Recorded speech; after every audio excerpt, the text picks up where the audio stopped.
আমাদের ২২০০ কিলোমিটারের পথ ক্রমে শেষ হয়ে আসছে। এই পাহাড়, নদী আর শূন্য একিউআইয়ের জীবন ছেড়ে খুব তাড়াতাড়ি ফিরে যেতে হবে ধুলো ধোঁয়া ভরা কর্মব্যস্ত শহরে। কিন্তু তার আগে কথা দিয়েছি যে আপনাদের নিয়ে যাব কাজা। টাবো থেকে কাজা পৌঁছতে সন্ধে হয়ে গেল। সামনের দুদিন আমাদের আস্তানা ইডেন স্পিতি হোমস্টে।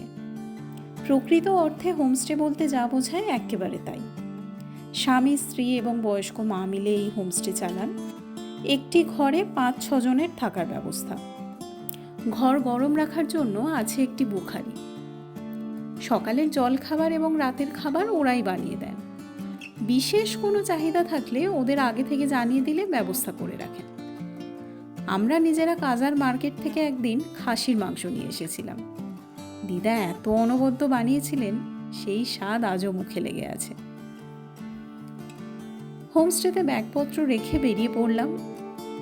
শীতে এখানে বেশিরভাগ দোকানপাট বন্ধ থাকে। বেশ খানিকটা হেঁটে একটা ছোট্ট সুন্দর ক্যাফেতে ঢুকলাম। নাম সোল ক্যাফে। দিদি বানিয়েছিলেন অপূর্ব সুন্দর চিজ চিলি টোস্ট আর স্যান্ডউইচ, সাথে সেই আদা লেবু মধু দেওয়া চা।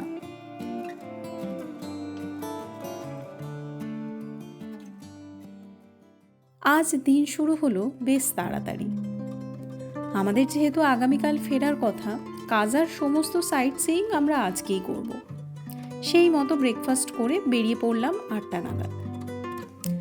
এখানে একটা কথা মাথায় রাখার, কাজার উচ্চতা অনেকটাই, এবং আজকে যে যে জায়গা দেখব সেই সবকটি জায়গাই বেশ উঁচুতে।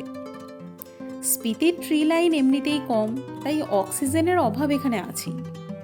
অতএব নিজের শরীর বুঝে ধীরে সুস্থে এক্সপ্লোর করাই বুদ্ধিমানের কাজ।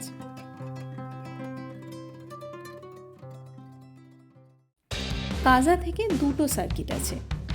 একটা যায় লাংজা কমিক হিকিম, আর একটা যায় চিচাম ব্রিজ কি মনাস্ট্রির দিকে। আমাদের প্রথম গন্তব্য লাংজা।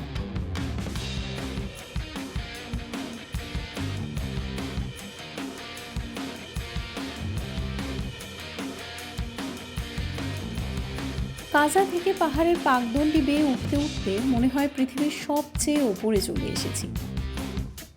দূরের বরফ ঢাকা উঁচু পাহাড়গুলো এখন চোখ বরাবর। লাংজা পৌঁছানোর রাস্তা থেকেই চোখে পড়ে ঢালে বসে থাকা বিশাল বুদ্ধ মূর্তি। পুরো উপত্যকাটাকে যেন শান্তভাবে দেখছেন। এই গ্রামকে ফসিল ভিলেজও বলা হয়, কারণ আজও মাটির ভেতর থেকে সামুদ্রিক প্রাণীর ফসিল পাওয়া যায়। প্রমাণ করে লক্ষ বছর আগের টেথিস সাগরের উপস্থিতি।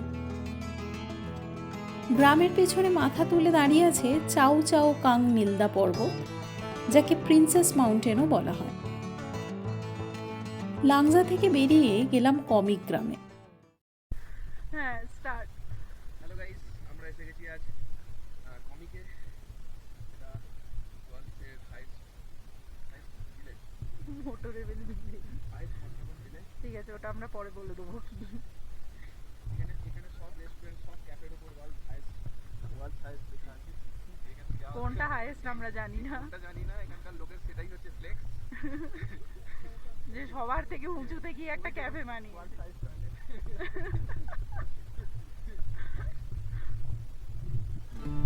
এটি পৃথিবীর অন্যতম উঁচু গ্রাম, যেটা মোটরেবল রাস্তা দিয়ে যুক্ত। এখানে বেশ কিছু ক্যাফে আছে, তবে খাবারের বেজায় দাম। পৃথিবীর ছাদে বসে রুফটপ ভিউয়ের খাজনা মনে হয়। এখানে আছে একটি বৌদ্ধ মঠ, নাম তাঙ্গুদ মনাস্ট্রি। উচ্চতার বিচারে স্পিতি সার্কিটের সবচেয়ে উঁচু পয়েন্ট এই কমিক। হ্যাঁ, চন্দ্রতাল লেক মাথায় রেখেই বলছি।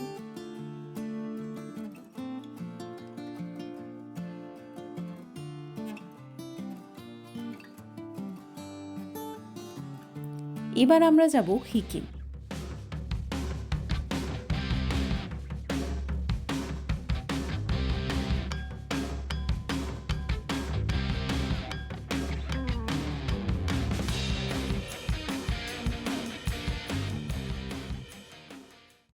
পৃথিবীর সবচেয়ে উঁচু ডাকঘর থেকে পছন্দের মানুষকে চিঠি আপনি লিখতেই পারেন, তবে সেই চিঠি না পৌঁছানোর সম্ভাবনাই ৯৯%। ওয়ার্ল্ডের হাইয়েস্ট পোস্ট অফিস এখানে। তো সবাই এখানে এখানে কি ফেলছে? চিঠি ফেলছে, পোস্ট কার্ড ফেলছে। হিকিমের পোস্ট অফিসটির জায়গা বদল হয়েছে। এটি আসল পোস্ট অফিস নয়।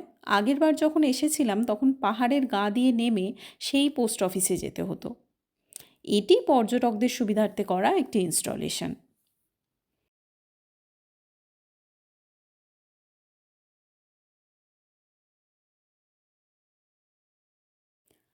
এখান থেকে ফেরার সময় একটি ভিউ পয়েন্ট পড়ে, যেখান থেকে দেখা যায় পুরো কাজা শহর।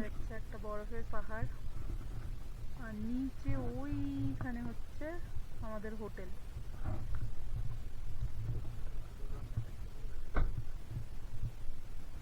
সজল হোটেলও দেখতে পেয়েছে। ও হ্যাঁ, রাইট, ওই যে ওই সবুজ রঙের শামিয়ানাটা। কোথায় আঙুল দেখাচ্ছি বুঝতে পারছি না।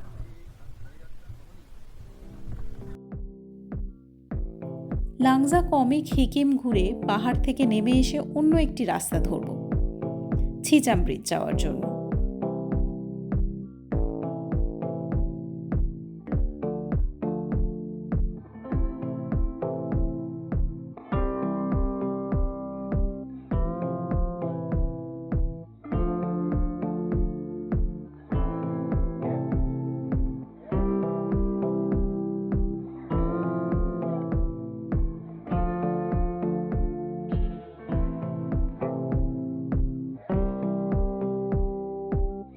এশিয়ার উচ্চতম এই ঝুলন্ত সেতু কিব্বার আর ছিচাম গ্রামকে যুক্ত রাখে। নিচে 1000 ফুট গভীর গিরিখাত, বইছে স্পিতির এক উপনদী।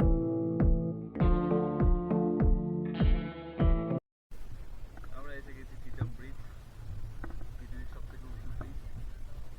তলায় কিছু দেখা যাচ্ছে না, লোকজন ছুটছে, আমার ভালো লাগছে না সেটা। এখানে প্রচুর ভিড়, মেলা লেগেছে। লোকজন ব্রিজের মাথায় উঠতে পারেনি যারা, তারা ওইটার মাথায় উঠেছে, ওই দোলটা।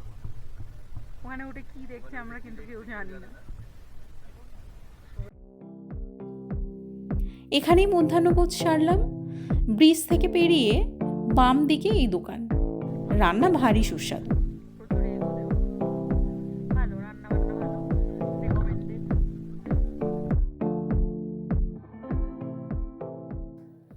এগিয়ে চলেছি কিব্বার গ্রামের দিকে।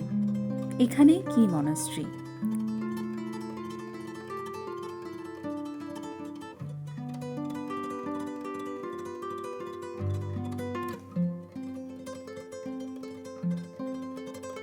তার আগে দাঁড়ালাম গ্রামের আরেকটি ছোট্ট গোম্পার সামনে। এখান থেকেও পাহাড়ের দৃশ্য অপরূপ। অবশ্য এমন জায়গায় আলাদা করে কোনো বিশেষ স্থানের উল্লেখ করা বাতুলতা, কারণ যেখানেই দাঁড়াবেন সেখান থেকেই দিগন্ত বিস্তৃত হিমালয় আর স্পিতি নদীর এই অদ্বিতীয় দৃশ্য।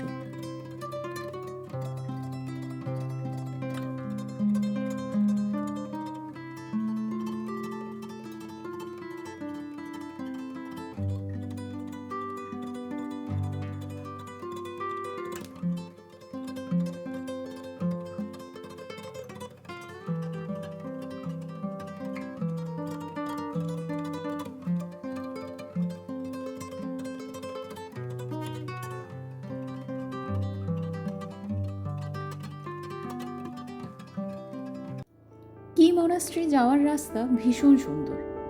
রোদ কমে আসছে। যখন পৌঁছলাম বেশ ঠান্ডা। পার্কিং থেকে হেঁটে বেশ খানিকটা ওপরে উঠতে হয়।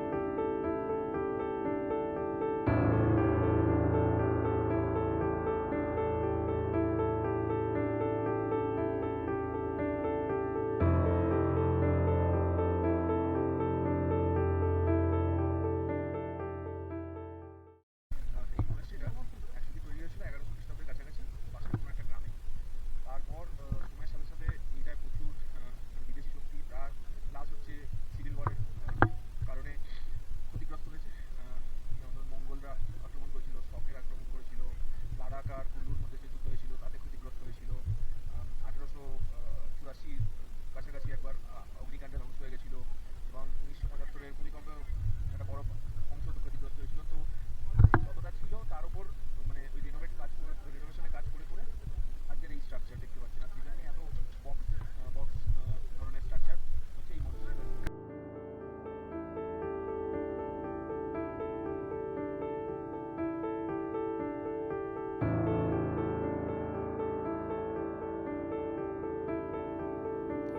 এই মনাস্ট্রির অভ্যন্তরীণ আর্কিটেকচারের থেকেও যেটা আমায় সবচেয়ে বেশি মুগ্ধ করে তা হলো এখানে পাহাড়ের দৃশ্য।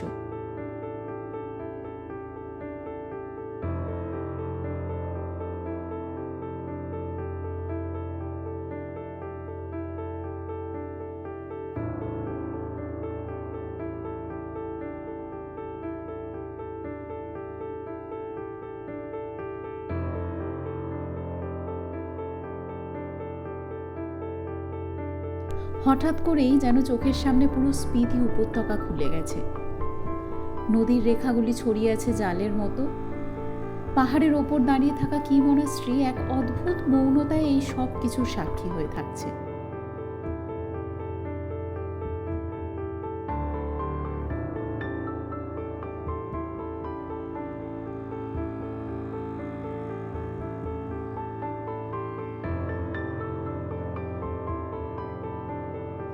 ফেরার সময়ের মন খারাপ জাঁকিয়ে বসছে।